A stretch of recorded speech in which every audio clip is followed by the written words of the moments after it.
আজকে জুমা পূর্ব এই সংক্ষিপ্ত সময়ে আমরা কোরআন এবং হাদিস থেকে জীবন এবং অন্তর পরিবর্তনকারী এমন 10টি আমলের কথা জানার চেষ্টা করব, যে আমলগুলিতে বান্দা যদি অভ্যস্ত হয়, তাকে আলাদা করে এর জন্য কষ্ট, আলাদা করে এর জন্য ব্যতিক্রম প্রস্তুতি, আলাদা করে এর জন্য তার অনেক ধরনের ঝক্কি ঝামেলা পোহাতে হয় না। কিন্তু বান্দা যদি একটু হিসাব করে এই 10টা আমল তার জীবনে যুক্ত করে নিতে পারে, ইনশাআল্লাহ 1 থেকে 21 দিনের মধ্যে ওই বান্দার অন্তর এবং জীবনে একটা চাক্ষুষ পরিবর্তনের প্রমাণ সে দেখতে পাবে। তো আমরা এরকম সহজ 10টি আমলের কথা এবং প্রত্যেকটা আমলের সাথে একটা কর্মসূচির কথা আমরা আজকে সংক্ষিপ্ত সময়ে শোনার জন্য চেষ্টা করব, যে আমলগুলি করলে আমাদের সকলের জীবন পরিবর্তন হয়। আল্লাহ যেন এটা আমলগুলি করার নিয়তে আমাদেরকে শোনার তৌফিক দান করেন। প্রিয় ভাইয়েরা, আমি আপনাদের কাছে একটা আয়াতে কারিমা তেলাওয়াত করেছি, যেটি সূরা মুলকের। এই মুলকের আয়াতগুলি মূলত আল্লাহ রাব্বুল আলামিন 2টি পার্টে ভাগ করেছেন। একটা হচ্ছে আল্লাহ রাব্বুল আলামিন সর্বশক্তিমান মালিকানার অংশ, আর বান্দার এই মালিকানা স্বীকার করে দায়িত্বের পার্ট। কি বলেছি? সর্বশক্তিমান আল্লাহর মালিকানার অংশ, আর ওই মালিকের সর্বোচ্চটুকু গোলামি করার শিক্ষা। এই হচ্ছে সূরা মুলকের মৌলিক কথা। কি বলছেন আল্লাহ রাব্বুল আলামিন? মূল আলোচনার আগে আমরা একটুখানি শোনার চেষ্টা করি। খেয়াল করেন, 3টা আয়াতে কারিমা আল্লাহ রাব্বুল আলামিন বান্দার জীবনে ধাক্কা দেওয়ার মতো কথা বলে দিয়েছেন। আল্লাহ রাব্বুল আলামিন বলছেন, তাবারাকাল্লাযী বিয়াদিহিল মুলক ওয়া হুয়া আলা কুল্লি শাইইন কাদির। আল্লাহ নিজেই নিজের প্রশংসা করছেন, আল্লাহ নিজেই নিজের বর্ণনা করছেন। আল্লাহ রাব্বুল আলামিন বলছেন, ও বান্দা, এমন রবের জন্য পবিত্রতার ঘোষণা, আল্লাযী, যার হাতে বিয়াদিহিল মুলক, জগৎ সমূহের যত রাজত্ব, যত মালিকানা, যত ক্ষমতা, সবগুলি মূলত তার হাতে। আল্লাহ এরপরে আবার অতিরিক্ত বলছেন, আলা কুল্লি শাইইন কাদির, তোমার রব যা ইচ্ছা তাই করার যোগ্যতা রাখেন। আল্লাহ রাব্বুল আলামিন বলছেন, বান্দা কি করার যোগ্যতা রাখেন? দুনিয়ার সবচেয়ে কঠিন যোগ্যতা কোনটা? দুনিয়ার মানুষ অনেক কিছুতে অনেক ধরনের শরিকানা, অনেক কিছুতে অনেক ধরনের নমুনা নজরানা পেশ করতে পারে, কিন্তু আল্লাহ বলছেন, আল্লাযী খালাকাল মাউতা ওয়াল হায়াতা লিয়াবলুয়াকুম আইয়ুকুম আহসানু আমালা। তোমার রব তোমার জন্য মৃত্যু সৃষ্টি করেন, তোমার রব তোমার জন্য জীবন দেন। আল্লাহ আগে জীবনের কথা বলেন নাই, রব্বুল আলামিন আগে মৃত্যুর কথা বলেছেন। রব তোমাকে মেরে ফেলতে পারেন, ওই মৃত্যু থেকে তোমাকে আবার জাগায় দিতে পারেন। আল্লাহ রাব্বুল আলামিন বলছেন, কেবলমাত্র এইটুকুই নয় যে তোমাকে এমনি এমনি নিরর্থকভাবে জীবন দিয়ে দেওয়া হয়েছে, নিরর্থকভাবে তোমাকে মৃত্যু দিয়ে দেওয়া হয়েছে। আল্লাহ বলছেন, লিয়াবলুয়াকুম আইয়ুকুম আহসানু আমালা। তোমার জীবনের একটা পরিধি আছে, আর ওই পরিধির একটা কাজ হচ্ছে, যিনি সর্বময় ক্ষমতার মালিক, তিনি দেখতে চান নেক কাজের ক্ষেত্রে কে সর্বোচ্চ প্রচেষ্টা করেছিল। মানুষকে যদি বলা হতো, তুমি তোমার ডিউটি ফুলফিল করে ফেলো, তোমার দায়িত্ব 100% আদায় করো, তোমার যদি 1% কনসেন্ট্রেশনে ব্রেক হয়, তোমার নামাজ নেওয়া হবে না। যদি চোখের গুনাহ হয়ে যায়, তোমার সিয়াম নেওয়া হবে না। তোমার জাকাত দেওয়ার ক্ষেত্রে মনের মধ্যে যদি অন্য কোনো ধরনের উসখুস করে, তাহলে তোমার পুরা জাকাত বাতিল হয়ে যাবে। হজের সফরে মানাসিকুল হজ যেগুলি, এগুলির একটা যদি এলোমেলো করো, তোমার হজকে বাতিল করে দেওয়া হবে। বুকে হাত দিয়ে বলেন তো, হজ বাদ দিলাম, জাকাত বাদ দিলাম, সিয়াম বাদ দিলাম, জীবনে বুকে হাত দিয়ে বলার মতো আমাদের 2 রাকাত সালাত আছে নাকি? যেই সালাতে 100তে 100 ভাগ যত সময় সালাত আদায় করেছি আল্লাহর জন্য নিবিষ্ট, আর আমার মন অন্য কোনো দিকে ছিল না। সম্ভব? আল্লাহ রাব্বুল আলামিন বলছেন, এই জন্য আল্লাযী খালাকাল মাউতা ওয়াল হায়াতা লিয়াবলুয়াকুম আইয়ুকুম আহসানু আমালা। ও দুনিয়ার মানুষ, এমনি এমনি আমি তোমার জীবন দেই নাই, এমনি এমনি আমার তোমার মৃত্যুর কথা বলি নাই। তোমার এই জীবন আর মৃত্যুর মাঝের যেইটুকু সময় যিনি সর্বময় ক্ষমতার নিজের পরিচয় দিয়েছেন, তিনি তোমাকে দায়িত্ব দিচ্ছেন সর্বোচ্চভাবে আল্লাহর জন্য প্রচেষ্টাকারী উত্তম আমলকারী তুমি হতে পেরেছো কিনা। আমার নামাজে মন অন্যদিকে যেতেই পারে, কিন্তু আমি সালাত বাদ দিয়ে দেই নাই। আল্লাহর জন্য আমার অনেক কিছু ভুল হতে পারে, কিন্তু আমি তাই বলে হজকে ত্যাগ করে দেই নাই। আমার সিয়ামের সময় আমার ইচ্ছার বাহিরে আমার কানের গুনাহ হয়ে গেছে, চোখের গুনাহ, মনের গুনাহ, কিন্তু আমি সিয়ামকে ছেড়ে দেই নাই। আমি তারপরেও সেখান থেকে বেরিয়ে সর্বোচ্চ ডেডিকেশন আল্লাহর জন্য দেওয়ার চেষ্টা করছি। আল্লাহ বলছেন এই সর্বোচ্চ প্রচেষ্টাটা দেখার জন্যই আল্লাহ তোমার জীবন মৃত্যু দিয়েছেন। সুবহানাল্লাহ। আল্লাহ রাব্বুল আমিন এরপরে বলছেন ওয়াহুয়াল আজিজুল গফুর। দুইটা আয়াতে দুইটা জিনিস খেয়াল করেন। আল্লাহ নিজের পাওয়ারের বর্ণনা দিলেন, দেওয়ার পরে রব্বুল আমিন কি বলেছেন? ইন্নাল্লাহা আলা কুল্লি শাইইন কাদির ওয়া আলা কুল্লি শাইইন কাদির। কেবলমাত্র রাজত্ব আর ক্ষমতাই তার নয়, যা ইচ্ছা তাই করতে পারেন। আর আল্লাহ বলছেন তোমার জীবন মৃত্যু দেওয়া হলো তুমি উত্তম আমল করো কিনা এটা দেখার জন্য। আল্লাহ সেইখানে বলছেন ওয়া হুয়াল আজিজুল গফুর। ও বান্দা, তোর রব কেবল পরাক্রমশালী নয়, ক্ষমতাওয়ালাও নয়, তোর রব আবার ক্ষমাকারী। যেরকম পাওয়ার রাখেন তিনি ক্ষমতার ক্ষেত্রে, সেই রকম পাওয়ার রাখেন তিনি ক্ষমার ক্ষেত্রে।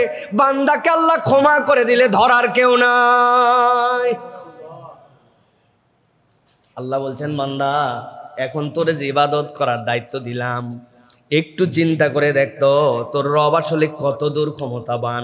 আগেরটা ছিল প্রাইম কথা, এবার আল্লাহ এলাবোরেট করতেছেন আল্লাযী খালাকা সাবআ সামাওয়াতিন তিবাকা মা তারা ফি খালকির রাহমানি মিন তাফাউত ফারজি'ল বাসার হাল তারা মিন ফুতুর।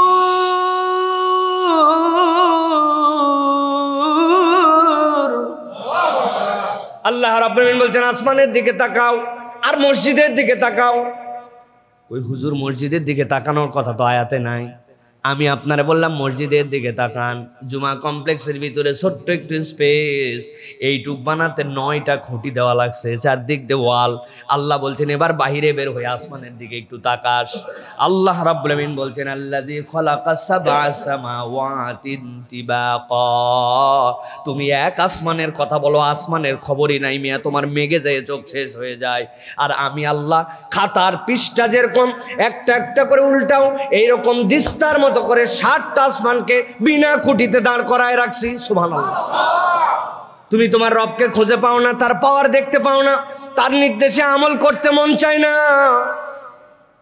আল্লাহ বলছেন মা তারা ফি খালকির রহমানি মিন তাফাউত।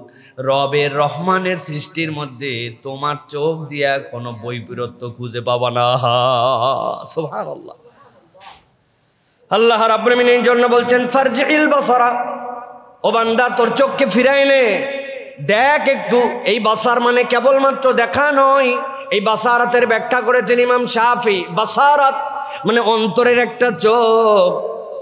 আপনি চোখ বন্ধ করার পরে কত দূর দেখতে পান, ওইটাই হচ্ছে প্রকৃত দৃষ্টি।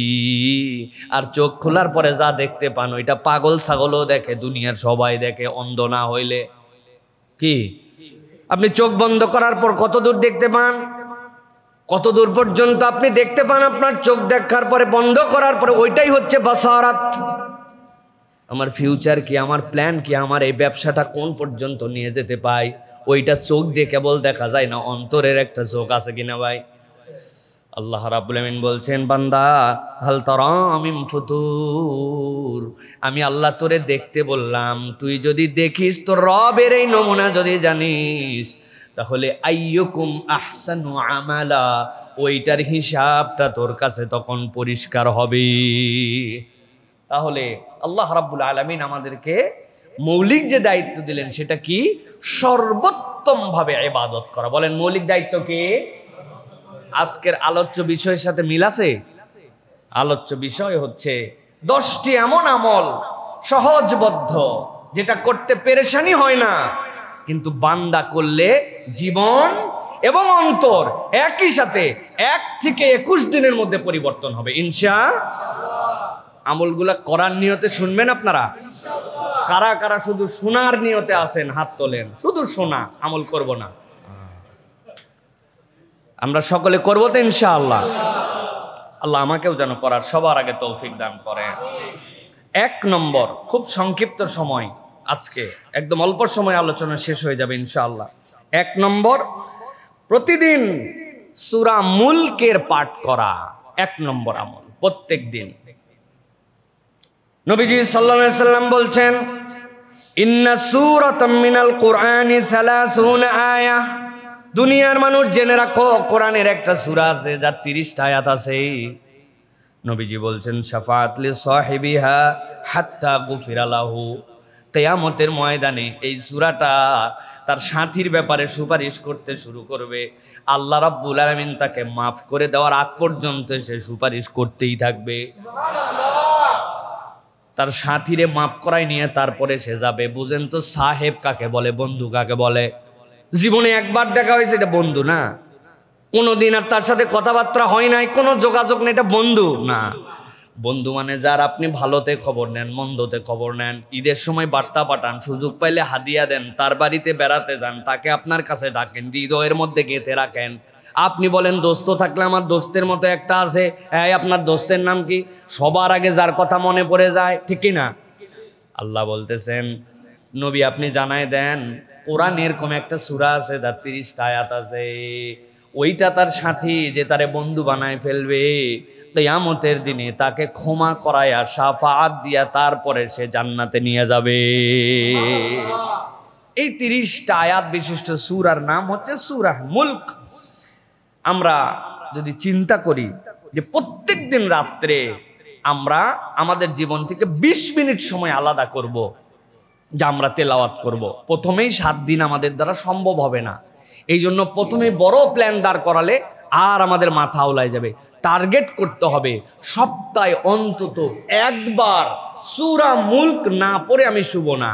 এই বান্দা যখন মজা পাবে তখন সপ্তাহে 2 দিন হবে, কখনো সপ্তাহে 3 দিন হবে, কিন্তু কোনোভাবেই যেন প্রত্যেক মাসে 10 বারের নিচে না নামে। তো প্রথম থেকে যদি আমরা এই কর্মসূচি নেই যে ইনশাল্লাহ আজকে শুক্রবার, আগামী জুমার আগে একবার হলেও কোনো একদিন রাত্রে ইনশাআল্লাহ আমরা সূরা মুলকের 30টা আয়াত পড়ব। সর্বোচ্চ সময় লাগবে যে একদম ভাঙ্গা ভাঙ্গা করে পড়ে তারও 10 মিনিট। এই 10 মিনিটের মধ্যে আমরা এই আমলটা জারি করে ওকে আমার বন্ধু বানাই নিলাম। আল্লাহ তোমার হাবিবের ঘোষণা অনুযায়ী সে যেন সুপারিশ করে তোমার দেওয়া পাওয়ার নিয়ে আমাকে জান্নাতে নিয়ে যায়। পারবো ইনশাআল্লাহ? এটা হচ্ছে আমাদের জন্য 1 নম্বর আমল। প্রিয় ভাইয়েরা, সংক্ষিপ্ত কথা বলবো, আজকে বলেছি। 2 নম্বরে বার যে আমলটা করতে আমাদের কষ্ট হয় না, কিন্তু পলিসি না থাকার কারণে আমরা এই আমলটি ঠিকঠাক মতো করি না, সেটি হচ্ছে যে আমাদের প্রত্যেকের গোপনে সাদাকা দেওয়ার অভ্যাস করতে হবে। কি করতে হবে? সাদাকা করব, দান করব, কিন্তু এটা গোপনে দেওয়ার একটা অভ্যাস করতে হবে। শোনেন, 2টা জিনিস আপনাদের কাছে বলি। আরশের আজিমের নিচে যেই দিন কোনো ছায়া কিয়ামতে থাকবে না, আল্লাহ রাব্বুল আলামিন 7 শ্রেণীর মানুষকে তার আরশের নিচে ছায়া দিবেন এবং ওই ছায়া দিয়ে বাকিদের হিসাব কমপ্লিট করে তাদের সাথে তাকে জান্নাতে পাঠিয়ে দিবেন।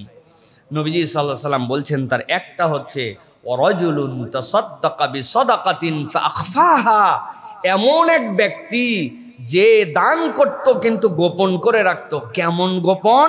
হাত্তা লা তা'লামা শিমালুহু মা তুনফিকু ইয়ামিনুহু, তার বাম জানতো না তার ডান হাত কি দান করে দিছে। এত গোপনে নিবৃতে পরিবার, স্ত্রী, সমাজ, এমনকি নিজেও যোগ বিয়োগের খাতায় তুলতো না, এমন দান করত গোপনে যে তার বাম হাত জানে না ডান হাত কি দিয়া দিছে। এইরকম ব্যক্তিকে আল্লাহ রাব্বুল আলামিন আরশে আজিমের নিচে ছায়া দিয়ে দিবে। আল্লাহ রসুল সাল্লাল্লাহু আলাইহি সাল্লামের এই হাদিসের আলোকে কোরআনুল কারীমের আয়াত আছে। আল্লাহ রাব্বুল আমিন কোরআনে বলেছেন, ইন তুবদুস সাদাকাত ফানি'মাহি ওয়া ইন তুখফুহা ওয়া তুতুহাল ফুকারা ফাহুয়া খায়রুল লাকুম।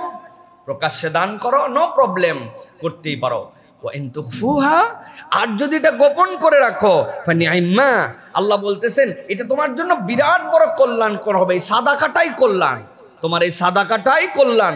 প্রকাশ্যে দাও, অপ্রকাশ্যে দাও, গোপনে দাও, তবে জেনে রাখো এই যে গোপনে ফকির মিসকিন এদেরকে তুমি যদি দাও, ফাহুয়া খায়রুল লাকুম, এটা তোমার জন্য উত্তম হবে।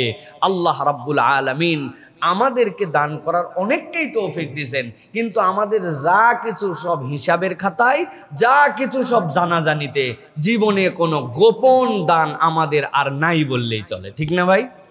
এই জন্য প্রিয় ভাইয়েরা, আমরা যদি একটা কর্মসূচি ঘোষণা করি নিজেদের জীবনে যে প্রতিদিন 1 টাকা হলেও আমরা গোপনে দান করব, যেটা কেউ জানবে না, কেউ দেখবে না, একটা পলিসি থাকবে এই সিস্টেমে, আমি 1 টাকা হলেও আমার জীবনে একটা গোপন দান থাকবে। হতে পারে 8 আনা পয়সা, কিন্তু এটা গোপন, প্রকাশ্য অনেক আছে, কিন্তু এমন সিস্টেমে আল্লাহর আরশে আজিমের নিচে তো আমার ছায়া লাগবে। এই জন্য না আমি করতেছি। আপনি বলবেন হুজুর সবই তো লোকজনের সামনে, ফকির মিসকিনও লোকজনের সামনে চায়। ভাই আপনারে যদি কিয়ামতের বিপদ থেকে বেঁচে আরশে আজিমের ছায়া নিতে হয়, তাহলে এই বুদ্ধি আপনি করবেন না? আপনার পলিসি এটার মধ্যে থাকবে না? আপনার পকেটে 1 লাখ টাকা থাকলেই আপনি তো বাজারের মধ্যে যাই গুনেন না, ঘরের মধ্যে দরজা লাগাই দিয়ে তারপরে আপনি গুনে টুনে তারপরে রাখেন। তাহলে আপনি এইটার ক্ষেত্রে প্ল্যান নিতে হবে, আমরা প্রত্যেক দিন যা দান করি প্রকাশ্য, কিন্তু টেকনিক্যালি 1 টাকা হলেও আমরা গোপনে দানের অভ্যাস জীবনে গড়ে তুলবো, পারবো ইনশাআল্লাহ? এটা যদি করি প্রিয় ভাইরা, আমাদের জীবন এবং অন্তর দুটাই বদলায় যাবে বলে। অন্তর কিভাবে বদলাবে? আল্লাহ বলেছেন, ওয়া ইন তুখফুহা ওয়া তুতুহাল ফুকারা ফাহুয়া খায়রুল লাকুম, তুমি যদি এটা গোপনে কোনো ফকির মিসকিনকে, অভাবগ্রস্তকে দাও, এটা তোমার জন্য কল্যাণকর। কি কল্যাণ আল্লাহ প্রকাশ করেন নাই? আল্লাহর কল্যাণের প্রকাশই হচ্ছে হেদায়েতের উপর অন্তরকে অবিচল করে দেওয়া, সুবহানাল্লাহ। তাহলে 2 নম্বর আমল, এটা মনে থাকবে ইনশাআল্লাহ। এবার চলেন 3 নম্বর আমলটি হচ্ছে দিনের শুরুতে 100 বার সুবহানাল্লাহি ওয়া বিহামদিহি পড়া। প্রত্যেক দিন দিনের শুরুতে সুবহানাল্লাহি ওয়া বিহামদিহি এটা 100 বার পড়া। কি লাভ এটা পড়লে? রাসূল সাল্লাল্লাহু আলাইহি সাল্লাম বলছেন, মান ক্বালা সুবহানাল্লাহি ওয়া বিহামদিহি ফি ইয়াউমিন মিয়াতা মাররা, কেউ যদি প্রত্যেক দিন 100 বার করে সুবহানাল্লাহি ওয়া বিহামদিহি পড়ে, আল্লাহ নবী সাল্লাল্লাহু আলাইহি ওয়াসাল্লাম বলছেন, হুত্তাত খাতায়াহু ওয়া ইন কানাত মিসলা জাবাদিল বাহার। আল্লাহ রাব্বুল আলামিন এই সুবহানাল্লাহি ওয়া বিহামদিহি এইটার ফজিলত এত দান করেছেন, ওই বান্দার যদি সাগরের ফেনা পরিমাণ গুনাহ থাকে, আল্লাহ রাব্বুল আলামিন ওই বান্দাকে মাফ করে দিবে। এক সাগরের ফেনা, এত গুনাহ হয়ে গেছে ওই বান্দার। এই গুনাহগুলা গুনাহ সাগীরা, ছোট ছোট গুনাহ জমতে জমতে বিশাল একটা গুনার ভান্ডার হয়ে গেছে তার, এক সাগরের ফেনার মতো। নবীজি বলছেন ওই বান্দা সকালবেলা কি পড়েছে? সুবহানাল্লাহি ওয়া বিহামদিহি, সুবহানাল্লাহি ওয়া বিহামদিহি, সুবহানাল্লাহি ওয়া বিহামদিহি। ওই বান্দা 100 বার এরকম করে পড়ে ফেলেছে, আর আল্লাহ রাব্বুল আমিন সাগর সম ফেনার গুনাহ তার মাফ করে দিয়েছে।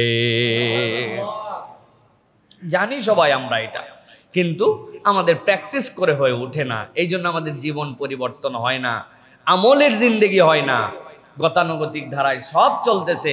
সকালে ওঠার পরে পেস্ট আছে, ব্রাশ আছে, সকালে ওঠার পরে হাঁটা আছে, নাস্তা আছে, নতুন জামা পরা আছে, বের হওয়া আছে, বের হওয়ার আগে হাতের চাবি নেওয়া আছে, ব্যাগ নেওয়া আছে, সব আছে, শুধুমাত্র আমলটুকু নাই, ঠিক কিনা ভাই? অথচ একটু অভ্যাস করলেই আমরা এইটা করতে পারি। প্রিয় ভাইয়েরা, এটা কেন করতে হবে এটার ব্যাখ্যা করেছেন মুফাসসিররা। সূরা হিজর এর ৯৮ নম্বর আয়াত আল্লাহ বলেছেন, ফাসাব্বিহ বিহামদি রাব্বিকা ওয়া কুম মিনাস সাজিদিন। প্রত্যেক নবীর দায়িত্ব ছিল আপনি আল্লাহ রাব্বুল আলামিনের জন্য একনিষ্ঠ হন, সিজদাকারী, এবং আল্লাহর শুকরগুজার, আল্লাহর প্রশংসাকারী বান্দা হন। প্রত্যেক নবীওয়ালার দায়িত্ব ছিল যে তার তাসবির প্রতি নিমগ্ন থাকা। যখন কোনো বান্দা এই সুবহানাল্লাহি ওয়া বিহামদিহি পরে সে নবীওয়ালা একটা আমল করে। তাহলে এই আমলটার অভ্যাস আমাদের জীবনে নিতে হবে। এখন কর্মসূচি কি? কর্মসূচি হচ্ছে সকালবেলা উঠে হাঁটতে হাঁটতে অথবা বসতে অথবা গোসল করে বের হতে অথবা আমার যে সময়টুকুতে গাড়িতে করে যাচ্ছি, বাইকে যাচ্ছি, রিকশায় যাচ্ছি, আমাকে টার্গেট করতে হবে সকালের পোরশনের আমল এইটা, আমি এই আমলটা শেষ করে নিব ইনশাআল্লাহ। পারবো ইনশাআল্লাহ? প্ল্যান রাখতে হবে প্রিয়। আল্লাহ আমাদেরকে তৌফিক দান করেন। এবার চলেন 4 নম্বরে। 4 নম্বর হচ্ছে ফজরের পরে সূর্য ওঠা অবধি সস্থানে বসে আল্লাহ রাব্বুল আলামিনের জিকির করা। যতগুলো আমল এখন পর্যন্ত বলেছি, এইটা হুজুর থেকে শুরু করে আমাদের সকলের জন্য এটা কঠিন আমাদের। যদিও আমরা যদি হিসাব করি তাহলে আমরা দেখব আমাদের এইখানে ফজরের জামাত কয়টায়? আজকে কয়টায় ফজরের জামাত? 5টায়। আমরা পড়ছি 4:55-তে দারুসসালামে। তো এই যে 5টায় সালাত আর ফজরের সূর্যোদয় ছিল কয়টায়? আমরা যদি হিসাব করি মাত্র 30-35 মিনিটের মামলা আমাদের জন্য। নবীজি সাল্লাল্লাহু আলাইহি সাল্লাম বলছেন, মান সাল্লাল ফাজরা ফি জামাআতিন সুম্মা ক্বাদা ইয়াযকুরুল্লাহ, কেউ যদি ফজরের সালাত আদায় করে এরপরে ওঠে নাই, ওখানেই বসে আছে, হয়তো নামাজের শুরুতে না বসে লেটাপারে বসছে, কিন্তু সেখানেই বসে আছে, হাত্তা তাতলু আশ-শামস সুম্মা সাল্লা রাকাতাইন, এরপরে সে হিসাব করে দেখছে সূর্য উঠে গেছে, নিষিদ্ধ সময় পার হয়ে গেছে, 2 রাকাত সালাত পড়ে ফেলছে, 2 রাকাত সালাত পড়ে এবার উঠে চলে গেছে। আল্লাহ নবী বলছেন কি করছে এই লোক জানো? কানাত লাহু কাআজরি হাজ্জাতিন ওয়া উমরাতিন তাম্মাতিন তাম্মাতিন তাম্মা। এই যে ফজরের জামাতের পরে বসে সূর্যোদয়ের পরে 2 রাকাত সালাত পড়ে গেছে, আল্লাহ তার আমল নামায় একটা পূর্ণ হজ, একটা পূর্ণ উমরার সওয়াব দান করে দিয়েছে। আল্লাহু আকবার। নবীজি 3 বার বলেছেন তাম্মাতিন তাম্মাতিন তাম্মা। আমার উম্মত জেনে রাখো, পূর্ণ হজ পূর্ণ উমরার সওয়াব আল্লাহ দিয়েছেন। আল্লাহু আকবার। 40 মিনিটের বিনিয়োগ, 30 মিনিটের বিনিয়োগ, 25 মিনিটের বিনিয়োগ। ভাই প্রত্যেক দিন হয় না, মানুষের ক্লান্তি থাকে, বসতে পারে না, ব্যস্ততা থাকে, কিন্তু ইমানদারের জীবনে সপ্তাহে 2-3 দিন সময় হবে না একটা হজ আর একটা উমরার সময় আর সওয়াবটা আমলনামায় নেওয়ার জন্য?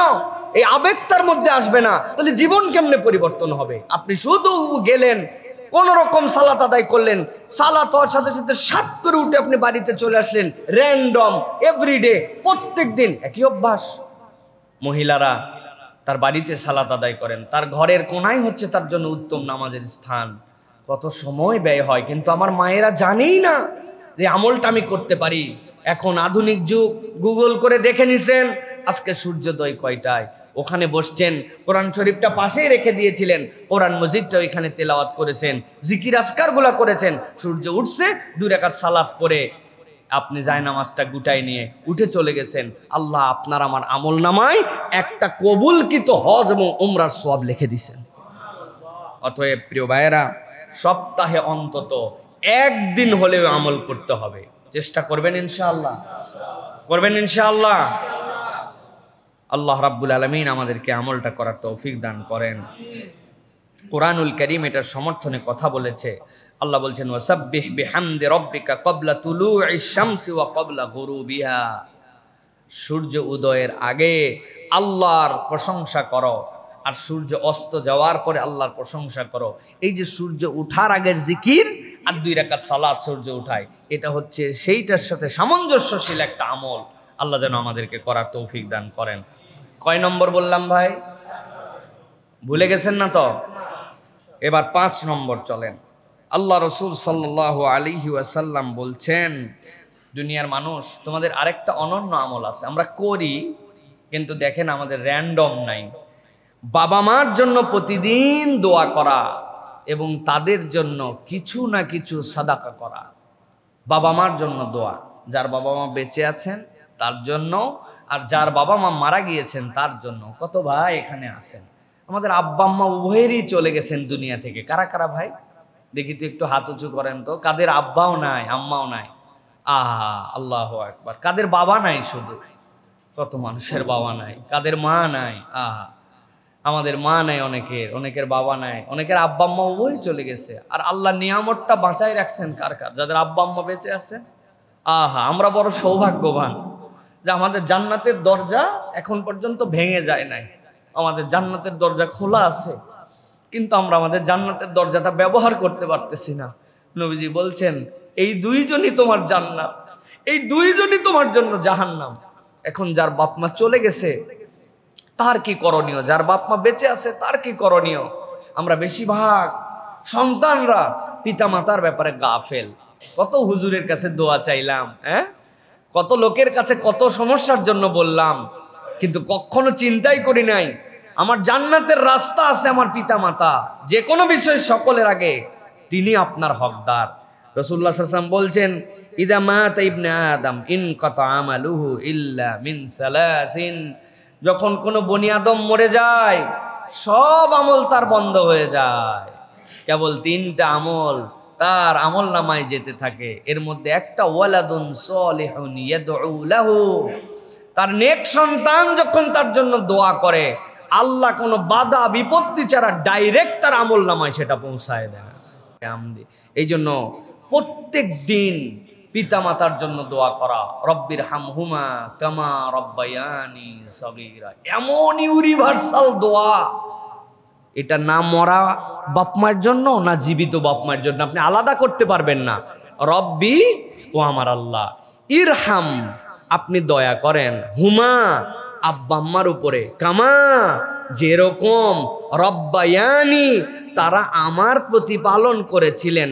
ছোটবেলায় আমি যখন শুয়েছিলাম প্রস্রাব পরিবর্তন করার আমার কোনো ক্ষমতা ছিল না, আমার আব্বা আম্মা প্রস্রাব পরিবর্তন করাইছেন।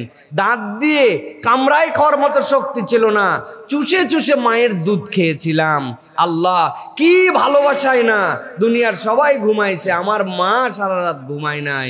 আল্লাহ, এই যে আগলায় রাখছিল, এই যে দয়া করছিল, এই যে ভালোবাসা দিছিল, রব্বুল আলামিন তুমিও আমার পিতা মাতার জন্য এরকম দয়া করো। ওটা আল্লাহ মৃতর জন্যও বলেন নাই, জীবিতর জন্য বলেন নাই, এমন ভাষা দিছেন যে সন্তান দোয়া করলে মৃতরটা মৃতের ভাগে যাবে, জীবিতরটা জীবিতর ভাগে চলে যাবে। সুবহানাল্লাহ।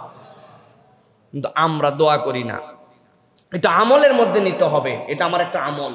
আর প্রত্যেক দিন তাদের জন্য কিছু সাদাকা করা, প্রত্যেক দিন 8 আনা, 1 টাকা, 1 কাপ চা কাউকে খাওয়ানো, কোনো একদিন কাউকে বাজার করে দেয়া, ফলের সিজন একটা কাঁঠাল একজন মানুষকে একদিন কিনে পাঠাই দিছি।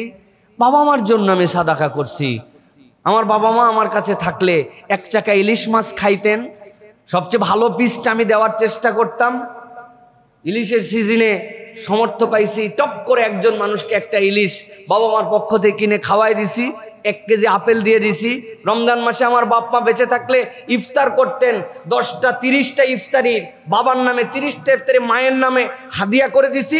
সন্তান শুধু খুঁজবে কেমনে বাপ মায়ের জন্য কিছু একটু করা যায়, সেটা জীবিত এবং মৃত। বান্দা যদি র্যান্ডম পিতামাতার জন্য দোয়া করে আর র্যান্ডম যদি একটু হলেও সাদাকার নিয়ত করে, আল্লাহ ওই বান্দার জীবন এবং অন্তর ঘুরায় দিবেন। এটা আল্লাহ রাব্বুল আলামিন নিজে বান্দার জন্য অফার করেছেন। প্রিয় ভাইরা, অতএব আমরা অধিকাংশ বাপ মায়ের জন্য দোয়া করি না। কর্মসূচি হবে আজকের থেকে যে যেহেতু অনেক দিনের কাফফারা বাকি আছে, স্পেশালি এই সপ্তাহে অথবা প্রত্যেক দিন শুধু আল্লাহর হাম, রাসূল সাল্লাল্লাহু আলাইহি ওয়াসাল্লামের প্রতি দরুদ এবং সালাম পড়ার পরে 5 মিনিট শুধুই বাপ মার জন্য দোয়া করব। পারবো ইনশাআল্লাহ? 5 মিনিট পারবেন ইনশাআল্লাহ? 5 মিনিট আরবি জানা লাগবে না, আল্লাহ বাংলা বোঝে, ভাষার কোনো ধর্ম নাই, ধর্মীয় ভাষা আছে। অথবা আল্লাহর কাছে আপনি বাংলায় বলেন, মনে করে করে বলেন, আল্লাহ যখন আমার 1 বছর বয়স ছিল, আমার যদি গু চেঞ্জ না করতো আমার মা, সেই শীত, যেই শীতের মধ্যে প্রস্রাব করে দিয়েছিলাম, সবাই শুয়ে গেছিল, আমার মা যদি সারা রাত ওই প্রস্রাবের শোয়ায় রাখতো, আল্লাহ আমার বুকের মধ্যে কফ জমে শেষ হয়ে যেতাম। মা কেমনে জানি জেগে গেছিল, কেমনে জানি আমারে আগলায় নিয়েছিল। আল্লাহ, এই ঋণ কোনোদিন সহ্য করতে পারবো না, 1 রাতকে কখনো আমি পৃথিবীর সব দিয়ে বদলায় দিতে পারবো না। আল্লাহ, ওই আব্বা আম্মার জন্য তুমি দয়া করো। আল্লাহ, আল্লাহ এতদিন ভুল করছি, আল্লাহ করতে পারি নাই, আল্লাহ আগের ভুলগুলো মাফ করো, এখন থেকে আমার বাপ মার জন্য দোয়া করব। এইভাবে সন্তান যদি বাপ মার জন্য দোয়া করে আর সে আজিম নড়ে উঠবে, আল্লাহ ওই পিতামাতাকে মাফ করে দিবে ইনশাআল্লাহ। আর রুহানি দোয়া কাকে বলে? রুহানি দোয়া বলে বান্দা যখন কারোর জন্য দোয়া করে ওইটা তার উপরে পৌঁছালে আল্লাহ খুশি হন, আল্লাহর খুশি ওই রুহ থেকে আল্লাহর রহমত আবার তার কাছে নিয়ে আসে, এটাই রুহানি দোয়া। এটা অটোমেটিক আপনি পেয়ে যাবেন প্রিয় ভাইরা। অতএব এই আমলটা আমাদের করতে হবে। এটা কয় নম্বর গেল? 5। এবার চলেন 6 নম্বরে। 6 নম্বরটা হচ্ছে আল্লাহ কোরআনুল কারীমের মধ্যে বলেছেন এবং নবীজি হাদিসের মধ্যেও আসছে, একাকী কাঁদা, অন্তরের গভীর থেকে তওবা। একাকী, এখন তো কথা বললে ইমোশন চলে আসলে, একজন দোয়া করলে বাকিদের ফিলিংস আসলে চোখে পানি আসে, একাকী আল্লাহর জন্য কাঁদা। আল্লাহ রাব্বুল আমিন বলছেন কোরআনুল কারীমের মধ্যে, ইযা যুকিরাল্লাহ ওয়াজিলাত কুলুবুহুম। এমন কতকগুলা মানুষ আছে যে মানুষগুলা আল্লাহর জিকির স্মরণ করে, করার পরে তাদের অন্তর নরম হয়ে যায়। কেমন নরম হয়? আল্লাহ বলছেন তাদের চোখ দিয়ে পানি পড়তে শুরু করে। ওই বান্দা আল্লাহকে দেখে নাই, ওই বান্দা জান্নাত দেখে নাই, জাহান্নাম দেখে নাই। নিজের আমল নামার এমন পাপ আছে যেটার কথা বান্দা ভুলে গেছে, কিন্তু বান্দা এমন ভাবে নিজের হৃদয়ে আল্লাহর ভীতিকে জাগ্রত করে নিজের অপরাধগুলাকে আল্লাহর সামনে দাঁড় করাইছে।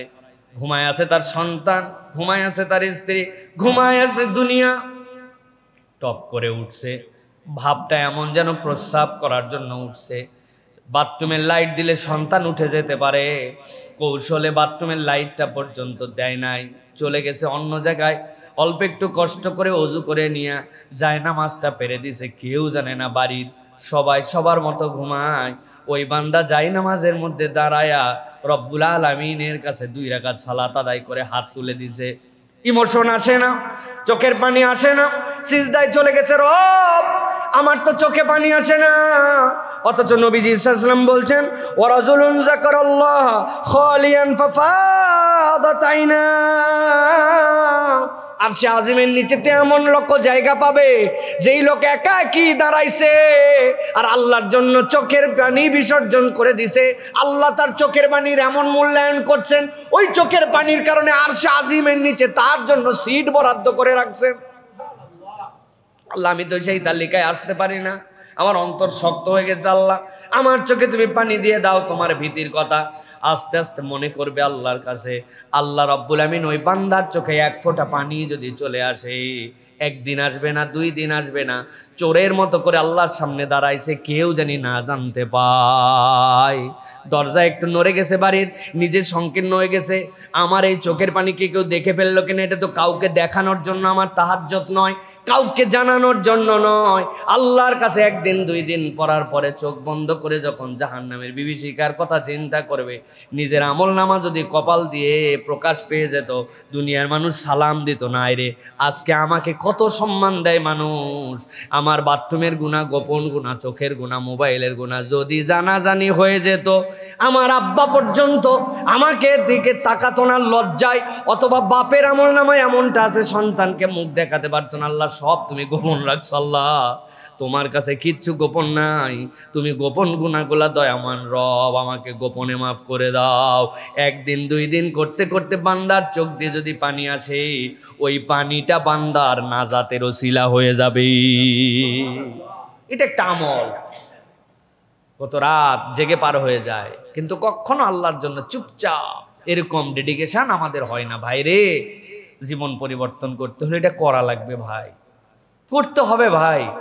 এরকম করে চলতে চলতেই জীবন শেষ হয়ে যায়। কার জীবন কিভাবে শেষ হয় আমরা বুঝি না। বাহার ভাইয়ের ঘটনা শুনছেন না আপনারা? আমি তো 1 দিন হলো নিজেকে স্থির রাখতে পারি নাই। আহারে, প্রবাসে যাওয়ার আগে স্ত্রী গর্ভবতী, আসবো আসবো করে করে আসতে পারে না। 1 মাস আগে টিকিট করছে, সন্তানদের জন্য বাজার করছে, জয়েন্ট ফ্যামিলি, ভাইয়ের জন্য বাজার করছে, ভাইয়ের বউয়ের জন্য, আব্বার জন্য, আম্মার জন্য। সন্তানরা সবাই সহ্য করতে পারে নাই, এয়ারপোর্টে চলে গেছে, সকলে মিলে 1 গাড়িতে আনন্দ করে। আব্বা আসতেছে, স্বামী আসতেছে, সন্তান আসতেছে, আমার বড় ভাই আসতেছে।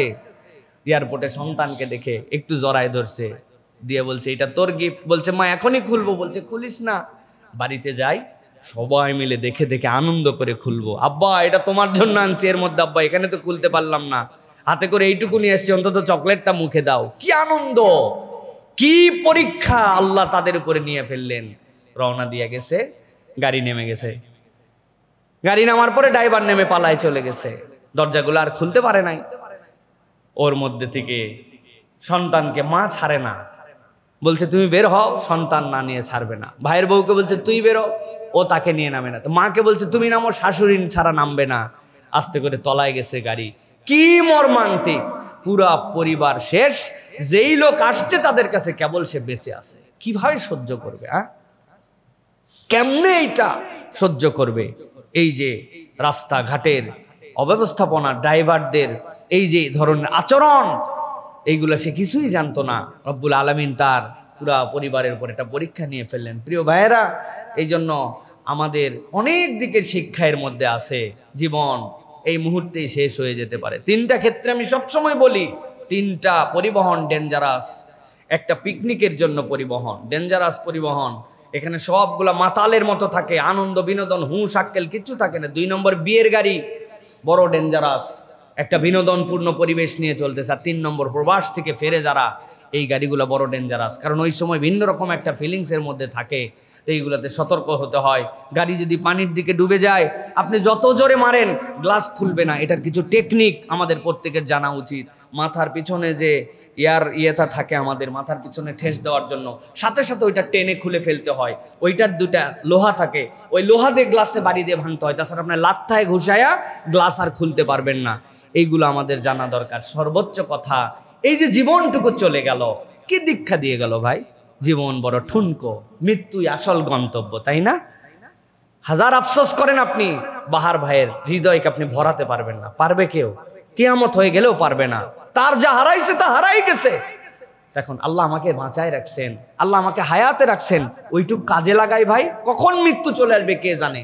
ওই যে আমার নতুন মুয়াজ্জিন, এই অঞ্চলে তাতে সুন্দর কেউ আজান দিতে পারে না, আলহামদুলিল্লাহ। তার আগে আমার বেলাল ভাই ছিল। কি দোষ, কি অপরাধ বেলালের? কিচ্ছু না, বাজার করে রিক্সায় করে ফিরতেছে, তার রিক্সায় তার টাকায় সে উঠছে, পিছন থেকে ট্রাক দিয়ে মারিয়ে দিয়ে একটা সুস্থ লোকরে শেষ করে দিছে, পঙ্গু বানায় দিছে, তার ক্যারিয়ারটা শেষ হয়ে গেছে। এরকমই তো দুনিয়া না আমাদের, এরকম জায়গা থেকে। সুতরাং আল্লাহ যতটুকু সুযোগ দিছেন ওইটাকে মনে করি গনিমত, ওইটাকে মনে করি কাজ। এক আফসারের দিক তাকায় আপনি যদি দুঃখ ব্যথা অনুভব করে নিজের জীবনের মূল্যায়ন না করতে পারেন, তাহলে শুধুমাত্র হাহুতাশ করে আমাদের কি লাভ? আল্লাহ তাকে ধৈর্য ধরার তৌফিক দান করেন। আল্লাহ তাকে এমন কিছু নিয়ামত দেন যেন এই বাচ্চা, এই ভাইটা দুনিয়ার এই পরীক্ষায় উত্তরায় যেতে পারেন। বলে আল্লাহুম্মা আমিন। আল্লাহ আর আমাদেরকে আমল বাড়ানোর তৌফিক দান করেন। তাহলে প্রিয় ভাইয়েরা, 6 নম্বরে গেল একাকী কাঁদা, মনে থাকবে তো ইনশাআল্লাহ। 7 নম্বরে দিনে অন্তত পক্ষে 10 থেকে 100 বার লা ইলাহা ইল্লাল্লাহু ওয়াহদাহু লা শারীকা লাহ, এইটা পড়ার জন্য চেষ্টা করা। নবীজি সাল্লাল্লাহু আলাইহি সাল্লাম বলছেন, খুব গভীরভাবে শোনেন, মান ক্বালা লা ইলাহা ইল্লাল্লাহ ওয়াহদাহু লা শারীকা লাহ লাহুল মুলকু ওয়া লাহুল হামদু ওয়া হুয়া আলা কুল্লি শাইইন কাদির ফি ইয়াউমিন মিআতা মাররাতিন কানাত লাহু আদলু 10 রিকাব। কেউ যদি প্রত্যেক দিন 100 বার পড়তে পারে, কি পড়তে পারে পড়েন তো আমার সাথে, লা ইলাহা ইল্লাল্লাহ ওয়াহদাহু লা শারীকা লাহ লাহুল মুলকু ওয়া লাহুল হামদু ওয়া হুয়া আলা কুল্লি শাইইন কাদির। এইটা জানে না এরকম কোনো বান্দা নাই। 100 বার যদি পড়ে, আল্লাহর নবী বলছেন 10টা দাস মুক্ত করলে যে সওয়াব, 10টা বান্দা গোলামির মধ্যে আছে তাদেরকে আজাদ বানায় দিলে যে সওয়াব, আল্লাহ তার আমল নামায় সে সওয়াব দান করে দিবেন। আরেকটা হাদিসের মধ্যে আসছে, কেউ যদি 10 বার পড়ে, 10 বার লা ইলাহা ইল্লাল্লাহ ওয়াহদাহু লা শারীকা লাহ লাহুল মুলকু ওয়া লাহুল হামদু ওয়া হুয়া আলা কুল্লি শাইইন কাদির, বনি ইসমাইলের তথা নবী করিম সাল্লাল্লাহু আলাইহি ওয়াসাল্লামের বংশের 40টা গোলামকে আজাদ করে দিলে যে সওয়াব হয়, আল্লাহ তার আমল নামায় সওয়াব দান করে দিবেন। সুবহানাল্লাহ, কত সহজ আমল, কিন্তু আমাদের টার্গেট নাই, কোনো প্ল্যানিং নাই। কি করব? আমি 10টার কথা এই জন্য বলছি, লিখে ফেলে টার্গেট করে প্ল্যানিং করে, মনে না থাকলে এই ওয়াজ ইউটিউব থেকে সার্চ করে বের করে তাও আপনাকে এই কাজের মধ্যে যেতে হবে, যে আমার জীবন থাকবে আর 10 বার এটা পড়বো না, এরকম হবে না, পারবো না ইনশাআল্লাহ। প্রিয় ভাইয়েরা, এটা হচ্ছে একটা বিরাট বড় কাজের ফাঁকে আমি একটা টার্গেট করছি, প্রত্যেক সালাতের পরে 10 বার আর সারা দিনে 10 বার, 10 বার 50 বার, মানে সালাতের পরে যদি ওজিফা হয় লা ইলাহা ইল্লাল্লাহু ওয়াহদাহু লা শারীকা লাহুল মুলকু ওয়া লাহুল হামদু ওয়া হুয়া আলা কুল্লি শাইইন কাদির, আমি পড়লে 30 সেকেন্ডেই পড়া যায় 10 বার, আমার ওজিফা এটা। তাহলে 5 সালাতের পরে 50 বার আর বাকি 50 বার, আর যদি কিছু না পারি অন্তত 10 বার যে কোনো একটা সালাতের পরে হলেও, কিন্তু আমার প্রত্যেক দিন এটা মিস যাবে না। এই আমল আল্লাহ রাব্বুল আমিনের পক্ষ থেকে আমাদের জন্য রহমত নিয়ে আসবে ইনশাআল্লাহ। এবার 8 নম্বরে, প্রত্যেক দিন 1 আয়াত হলেও কোরআন তেলাওয়াত করা। ভালো করে বুঝেন, প্রত্যেক দিন 1 আয়াত হলেও কোরআন তেলাওয়াত করে। হুজুর সূরা ফাতিহা ছাড়া কি নামাজ হয়? নামাজের মধ্যে কি সূরা কেরাত পড়ি না? না, সালাতের মধ্যে যা পড়েন তেলাওয়াত করা ফরজ, তাহলে ওইটা আপনার সালাত বাস্তবায়ন করার জন্য পড়েন না, কিন্তু এই তেলাওয়াতটা হবে তেলাওয়াতের নিয়তে 1 আয়াত হলেও পড়া। আল্লাহ রাব্বুল আলামিন কোরআনুল কারীমের মধ্যে বলেছেন, সূরা বনী ইসরাঈলের 9 নম্বর আয়াতের মধ্যে কেন কোরআন পড়তে হবে, ইন্না হাযাল কুরআনা ইয়াহদি লিল্লাতী হিয়া আকওয়াম। মানুষ যদি হেদায়েতের উপর অটল অবিচল থাকতে চায়, এই কোরআনের কোনো বিকল্প নাই। নবীজি সাল্লাল্লাহু আলাইহি ওয়াসাল্লাম বলছেন, ইকরাউল কোরআন ফাইন্নাহু ইয়াতি ইয়াউমাল কিয়ামাতি শাফিআন লিআসহাবিহি। ও বান্দা, কোরআন পড়ো, কোরআন পড়ো। হয়তো কোরআনের অর্থ জানো না, যা পড়ো 100% বুঝো না, তুমি বুঝলে তো অনেক ভালো, কিন্তু না বুঝলেও কোরআন পড়ে লাভ আছে, কোরআন পড়লে কোনো লস নাই।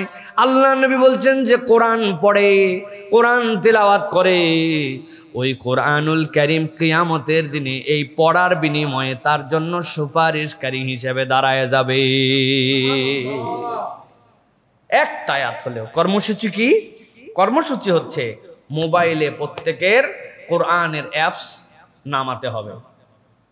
প্রত্যেকের ফোনে, যারা অ্যান্ড্রয়েড ফোন ইউজ করেন প্রত্যেকের ফোনে, যেহেতু আমরা ফোনবাজ, এখন ফোন ইউজার না ফোনবাজ, কি বলছি, ফোনবাজ আমরা, এই জন্য প্রত্যেকের ফোনে, কার কার মোবাইলে এখনো কোরআনের অনুবাদ এবং কোরআনের মাসহাফ নাই, হাত উঁচু করেন। কার কার নাই কোরআনে? সবার চেক করবো কিন্তু নামাজের পরে একবারে দাঁড় করায়, পিছায় বয়ে গেছে সবাই একবার। যদি নিজে না পারেন অন্যের কাছ থেকে আজকে দেখে নেবেন, গুগল প্লে স্টোর থেকে, অ্যাপেল স্টোর থেকে কিভাবে ফ্রি কোরআন নামাতে হয়, যেটা আপনি পড়তে পারেন। কত কিছু গেম নামান, নামান, আপনার মোবাইলে জুয়ার অ্যাপস পর্যন্ত খুঁজলে পাওয়া যাবে। হ্যাঁ, আন্দাজি। আর আপনি এটা নামান নাই, এটা নামায়া 1 আয়াত 2 আয়াত হলেও, একটা অ্যাপস আছে আল কোরআন নামে, রিমাইন্ডার দিবে আপনাকে যে আজকে আপনি তেলাওয়াত করছেন কিনা, এই আয়াতটা পড়েন। যে হালতেই থাকেন ক্লিক করবেন, না বুঝলে যে বুঝে এর কাছে যাবেন, যাই বুঝে নিবেন। আপনাকে আমাকে প্রত্যেক দিন একটু হলেও কোরআন তেলাওয়াত করতে হবে। তবে মোবাইলেরটা আগে বললাম, এর থেকে বরকত হচ্ছে মাসহাফ ছুঁয়ে পড়া, এর থেকে বরকত জীবনে কিছু হতে পারে না। এটার সাথে শরীরের একটা রিফ্লেকশন আছে, কালামুল্লাহ, সেটাকে গ্রন্থবদ্ধ করা হয়েছে, সেটা আপনি হাতে নিয়ে আসেন, আপনার ঠোঁট দিয়ে উচ্চারণ হচ্ছে আল্লাহর কালাম, বান্দার হৃদয় থেকে, শরীর থেকে, সব কিছুর মধ্যে এটা রিফ্লেকশন আছে। এই জন্য কালামুল্লাহকে সামনে নিয়ে চোখে চোখে দেখে এটাও পড়ার অভ্যাস করতে হবে, কিন্তু 1 আয়াত হলেও ওজিফার মধ্যে রাখতে হবে। পারবো ইনশাআল্লাহ? প্রিয় ভাইয়ের, আল্লাহ আমাদেরকে তৌফিক দান করেন। 9 নম্বরে, অভিনব একটা আমল, কাউকে নীরবে ক্ষমা করে দেওয়া, না জানায় ক্ষমা করে দেওয়া। প্রিয় ভাইয়েরা, আল্লাহ কোরআনুল কারীমের মধ্যে বলেছেন, সূরা নূরের মধ্যে এসেছে, সূরা শুরার মধ্যে এসেছে, আল্লাহ বলছেন ওয়ালিয়াফু ওয়ালিয়াসফাহু আলা তুহিব্বুনা আন ইয়াগফিরাল্লাহু লাকুম। তোমরা তাদেরকে ক্ষমা করে দাও, মাফ করে দাও, ওভারলুক করো, ছেড়ে দাও। আল্লাহ বলছে আলা তুহিব্বুনা আন ইয়াগফিরাল্লাহু লাকুম, তুমি কি চাও না বান্দা যে আল্লাহ তোমাকে মাফ করে দেন? কন্ডিশনটা দেখেন, আল্লাহর মাফ নিতে চাও, ক্ষমা করে দাও, ওভারলুক করো, ছেড়ে দাও। এই রে কষ্ট দেওয়া আমারে দিছে ভাই, সব বলতে পারি, বলা যায় না ভাই। একদিন নীরবে নিভৃতে, কেউ জানে না, যা মাফ করে দিলাম, যা ধরে রেখে কি লাভ, আল্লাহ তুমি আমারে মাফ করে দিও। এই যে অনুভূতি প্রত্যেকের জীবনে আছে। কথায় খোঁচা দিছে, আচরণে কষ্ট দিছে, দেনা যেই সময় পরিশোধ করার সময় দেয় নাই, উমুকে ঠকাইছে, তুমুকে আমারে, মানে আমাদের জীবনে প্রত্যেকের সাথে আছে। বউ কষ্ট দিছে, আছে না ভাই? আর আপনি কষ্ট দেন নাই না? দুইটাই আছে, বেশি বেশি আছে দুইটাই। তো আল্লাহ মাফ করে দিলাম, গোপনে নীরবে ঘোষণা ছাড়া, আল্লাহর সাথে অন্তর টন্তর মুখ দিয়েও বলা লাগে নাই, এটা আমার একটা আমল। চিন্তা করে দেখছেন কোনোদিন যে এইটা আমল হতে পারে? এই আমল আমাদের জীবন পরিবর্তন করতে পারে। আল্লাহ বলছেন, ফামান আফা ওয়া আসলাহা ফাআজরুহু আলাল্লাহ। কেউ যদি ক্ষমা করে আর তোমাদের মধ্যে থেকে কেউ যদি শুধরায় দেয়, আল্লাহর কাছে সে বিনিময় পাবে। সুবহানাল্লাহ। ফামান আফা, ক্ষমা করে দিছো, বিনিময়কে দিবেন আল্লাহ। এই জন্য আমাদেরকে মানুষকে ক্ষমা করা, এটাও একটা আমল। ভুল করে ফেলছে, অপরাধ করে ফেলছে, যা মাফ করে দিলাম, এইটা একটা বিষয়। সর্বশেষ যেটা বলবো ভাই, নিজে একা কোনো পুণ্যের কাজ শুরু করা, যেন কিয়ামত পর্যন্ত তা চলতে থাকে। আমি এমন একটা কাজ শুরু করছি, এমন একটা কাজের উদ্যোগ নিয়েছি, এমন একটা কাজ আমি ভালোভাবে প্র্যাকটিস করা শুরু করছি, আমার টার্গেট যে কিয়ামত পর্যন্ত। ভাই জীবন তো শেষ হয়ে যাবে, কিন্তু আমি কি রেখে গেলাম? এর এক পর্যন্ত যা বললাম সব ব্যক্তিগত, আপনিও শেষ, আমলও শেষ, কিন্তু এইটা হচ্ছে আপনার চান্স যে আমি চলে যাব কিন্তু আমল থেকে যাবে। নবীজি বলছেন, মান সান্না সুন্নাতান হাসানাতান ফাআমিলা বিহা। কেউ যদি কোনো একটা ভালো কাজ, সুন্দর কাজ প্রচলন করে এবং সেটার উপরে সে আমল করে, কানা লাহু আজরুহা ওয়া মিসলু আজরি মান আমিলা বিহা। এটা করলে তো সে সওয়াব পাবে, আর যারা এই কাজ করবে প্রত্যেকের আমলের সওয়াব আল্লাহ তার আমলনামায় দিবেন। আদ-দাল্লু আলাল খাইরি কাফাইলিহি। নবীজি সাল্লাল্লাহু আলাইহি ওয়াসাল্লাম বলছেন, লা ইয়ানকুসু মিন উজুরিহিম শাইয়া। কিন্তু তুমি মনে করো না অমুকে এই কাজ করছে, অনুসরণ করে আমি করতেছি, তাইলে মনে হয় আমার আমল কমে যাচ্ছে। না, আল্লাহ তাকেও দিবেন, তাকেও দিবেন। এই জন্য ভালো কোনো কাজ, কিছুই না, একটা গ্রুপ বানাইছে, ফর এক্সাম্পল 10 বন্ধুর অনুমতি নিয়েছে যে বন্ধু আমি একটা ইসলামিক কন্টেন্টের গ্রুপ বানাইছি, ছোট্ট কোনো আমল পাইলেই এই গ্রুপে শেয়ার করব। দোস্তরা সবাই সম্মতি দিয়েছে, হ্যাঁ কর, ঠিক আছে। আর যদি কারো ডিস্টার্ব হয় তো লিভ নিয়ে নিও। এইভাবে ডিসক্লেমার দিয়া একটা গ্রুপ বানাইছে, ছোট্ট একটু কিছু পাইলে পোস্ট করে। ওইটা দেখে দেখে আরেকজন পাইছে যে কিনা আমার তো একটা গ্রুপ আছে রে, ওই গ্রুপে একটা ভালো কাজের ফজরে ওঠার একটা গ্রুপ বানাইছে। দোস্ত কত কিছু হয়, তুই থাকিস সাভার, তুই থাকিস নোয়াখালী, আমি থাকি বগুড়া, তুমি থাকো নওগাঁ, ঠিক আছে, আমাদের একটা ফজর ওঠার একটা গ্রুপ আছে। হ্যাঁ, আমরা ফজরে উঠলে এখানে রিমাইন্ডার দিব, না হলে আমরা কিন্তু একজন একজনকে 3 জন হতে পারে। আপনি গ্রুপ বানাইছেন একটা, এটা নেটের, আমরা নেটিজেন মানুষ, এই জন্য নেটের আইডিয়াগুলো বলতেছি। এছাড়াও প্রিয় ভাইরা, আপনারটাকে একটা মক্তব চলে, আপনি একটা মক্তব চলান, ভারী 3-4 হাজার টাকা লাগে, কারো জানার দরকার নাই যে আমি এই মক্তবে বাচ্চা কাচ্চা যেন পড়ে। আমার গ্রামের দিকে একটু তাকাইছি, নানা বাড়ির দিকে, শ্বশুর বাড়ির দিকে, বা একটা মক্তব, এই 2টা মানুষকে কোরআন মজিদ শেখানোর জন্য একটু চেষ্টা করি। প্রত্যেকদিন আসরের পর আমি এখানে বসে যাই, একটা সূরা মস্ক হবে, লেখায় আছে 5 মিনিটের বেশি তালিম হবে না, 5 মিনিট ছোট্ট একটা সূরা। আপনি দাঁড়ায় গেছেন, আপনি আলেম মানুষ, হুজুর মানুষ, আশপাশে ছাত্র মানুষ, আপনি দাঁড়ায় প্রত্যেকদিন কুল হুয়াল্লাহু আহাদ, বসলো একজন, না বসলে না বসুক, আপনি আপনারটুকু শুরু করেন। আমি মালয়েশিয়ায় গেছি, বিশাল এক মসজিদ, যাইয়ে দেখি মানে মসজিদে লোক ধরবে 20,000, কিন্তু লোক আছে 20 জন।